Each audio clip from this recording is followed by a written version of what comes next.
তার স্যারের থেকেও অনেক বেশি প্রভাবশালী। হামে कैसा लग रहा है? হঠাৎই ইজিপশীয় ইন্সপেক্টর ঘরে ঢুকে বলে ওঠে।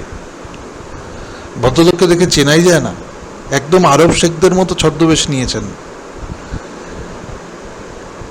आपको तो मैं पहचान नहीं पाया, मेरी बुरखा कहाँ है, लाया आप?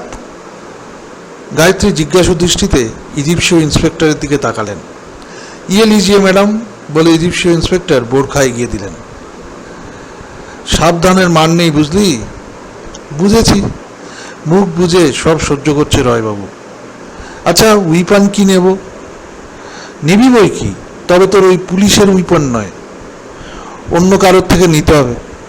অনেক সময় এরা পুলিশ উইপন দেখলেও ধরে ফেলে। আমার ট্রেনিংয়ের সময় বলেছিল কখনো কোনো রেড করতে গেলে এবং স্পেশালি ছদ্মবেশে রেড করতে গেলে পুলিশের নিজস্ব উইপন ইউজ করতে নেই, অথবা মিলিটারির উইপন ইউজ করতে নেই।